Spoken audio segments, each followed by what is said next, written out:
السلام عليكم، يا رب تكونوا بخير. فيديو النهارده ان شاء الله هنعمل فيه الزبادي. طبعا الزبادي مهم جدا في شهر رمضان، كل سنه وانتم طيبين. ما حدش يقدر يستغنى عنه خالص، لازم كل يوم في السحور. هنعمله في البيت بطريقه حلوه قوي، هيطلع ناعم وكريمي وناجح جدا، احلى من بره بكتير، كمان مش هيكلفنا كتير. يلا بينا نشوف عملناه ازاي. بس الاول لو مش مشتركه في القناه اشتركي وفعلي الجرس وما تنسيش اللايك. ويلا بينا نسمي الله ونصلي على الرسول عليه افضل الصلاه والسلام ونشوف عملناه ازاي. اول حاجه معايا كيلو لبن، ده لبن جاموسي حطيته على النار عشان خاطر يغلي. لازم اغليه واسيبه شويه، يعني بعد ما غلي عندي هديت عليه النار وسبت حوالي 10 دقايق كده يغلي، بتحس ان هو اقل شويه بس بيكون تقل وبيكون طعمه حلو.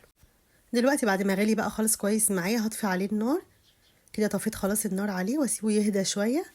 بقلب فيه كده عشان يهدى شويه، لان ما ينفعش طبعا احط عليه الزبادي وهو سخن قوي.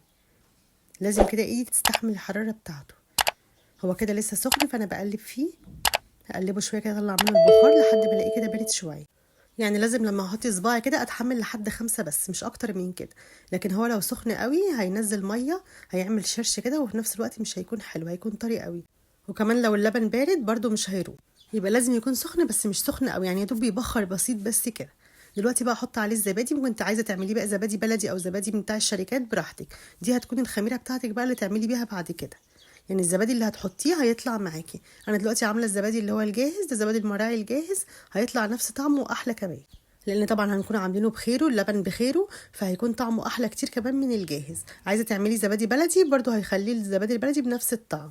دوبت الزبادي بتاعي بقى كويس كده عشان خاطر يكون ناعم، لازم ادوبه كده كويس بشويه لبن يكون ناعم. وبعد كده حطيته على اللبن كله، هقلبه فيه كويس كده. انا متاكده ان هو اختلط بيه كله مفيهوش حتت. وفي الوقت ده قبل ما اصبه في الكوبايه انا ولعت الفرن 5 دقايق بس. بولع الفرن 5 دقايق بس واطفيه. يعني بولعه 5 دقايق على ما اصب الزبادي في الاطباق او الكوبايات واطفي الفرن، وبعد كده احط فيه. معايا دلوقتي البولات الصغيره دي او الكوبايات، زي ما انت عايزه تحطي، او عايزه تحطيه بقى في طواجن صغيره كده فخار برضو براحتك. هصب بقى اللبن كله كده في الاطباق والكوبايات. لازم احطهم كلهم، وبعد كده لازم اغطيه طبعا وهو دافي كده على طول، ما سيبوش يبرد. الفرن عندي دلوقتي دافي وطفيت عليه. اغطي بقى الزبادي كله كده بالكيس او بالاسترتش. لازم اقفله كويس، وكمان احط عليه فوطه. لو انا مش هحطه في الفرن احط الحاجات دي في صينيه، احط البولات دي كلها والكوبايات في صينيه، واغلي حبه ميه احطهم في الصينيه واغطي عليه برضو. هسيب البخار دوت عشان خاطر طبعا احنا في الشتاء لازم اعمل له الطريقه دي عشان خاطر يخمر معايا ويبقى زبادي. لو في الصيف طبعا ساعتين 2 هيكون عمل لوحده. انا غطيته كده كويس، هسيبه بقى في الفرن. الفرن دافي وطفيت عليه. حطيت بقى الكوبايات دي وهسيبها، سبتها لحد بالليل. انا عاملاها من الصبح، سبتها لحد بالليل. لازم طبعا تغطيه بحاجه كده عشان خاطر لازم الضلمه. قعد معايا حوالي 10 ساعات او 12 ساعه.